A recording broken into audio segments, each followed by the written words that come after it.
ओदलारे खोलिथिबा अधीक्षण जंत्रीଙ୍କ कार्यालय रे नाहंती अकाउंटेंट जाफल उन्नयन कामरे सृष्टि होइछि बाधा जहाकु नै तातिछंती ठिकादार संघ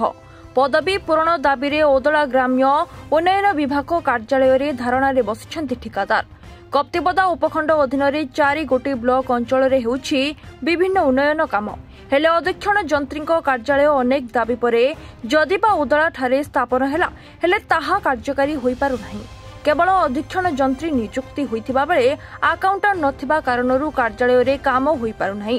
जेउथि पई उन्नयन काम निमंते बारंबार बालेश्वर दौड़िबा सहित काम करिबारे बाधा सृष्टि होउछि तेणु तुरंत ही पदवी पूर्ण करने सहित अधीक्षण जंत्रीଙ୍କ कार्यालय चालू करने को दाबी करिसेंती आंदोलनरत ठिकादार 2022 रु एठारे एससी ऑफिस आरंभ होबार योजना थिला एवं आरंभ भी होइतला किंतु आज पर्यंत एससी ऑफिस कार्यकारी हो ना समस्त स्टाफ अच्छा केवल अकाउंटेंट को अभाव तेणु अकाउंटेंट न आसिले कौन से फंक्शन कर पार जहाद्वारा कार्य बाधा प्राप्त होमें जो कॉन्ट्रैक्टर भाई मैंने हैरान होती से बारिपदा जावाक 50 किलोमीटर डिस्टेंस रोचे जावाई हैरान होती तेणु से भलपाई एवं समस्त कॉन्ट्रैक्टर भाई मान उन्नति जे एठारे फंक्शन कार्यक्रम हेले आमर बेनिफिट पाइबे कॉन्ट्रैक्टर भाई मैंने अधिकारी बर्तमान तो आसना एससी जस्ट आउट आगुरी कहते 7 दिन भितर ये फुलफिल करेंगे सीसी फोन करते 7 दिन भितर यार कार्यक्रम डीओ पोस्टिंग हो बोली सेटा तो आमको जना पड़ून ना जेहेतु लेखिकी आम लिखा गोटे न पाइले आम केमती उठू धारणा चल रही तो 15 वर्ष धरिकी कॉन्ट्रैक्टर एसोसिएशन तरफ उदलारे गोटे डिविजन ऑफिस हो बोली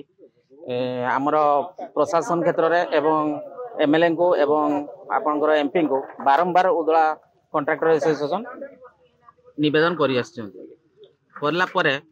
आपनकर 2021 मसीहा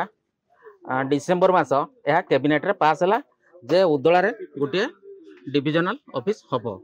यापर ताहा कार्यकारी 2022 मसीहा जनवरी मास समस्त ऑफिस को चिठी है एवं एठारे कार्यकारी आरंभ हेउ बोली मध्य सरकार तरफ विभिन्न प्रकार योजना आरंभ है किंतु पर मुहूर्त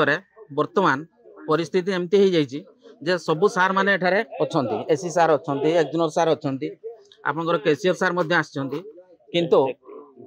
डिविजनल अकाउंट्स ऑफिसर वर्तमान सुधा एठारे नाहांती तेणु करी जनसाधारण बहुत हैरान होचंती कॉन्ट्रैक्टर भाई माने मध्ये हैरान होचंती प्रत्येक काम को जीवा पई बारिपदा जीवा पई पडुची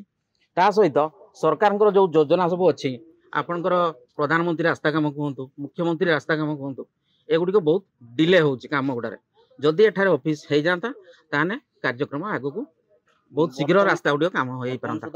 रूरल डिविजन उदला विगत गोटे वर्ष है ओपन होती न्यू डिविजन क्रिएट होती किंतु वर्तमान सुधा फुल्ली फेज रे फंक्शन है से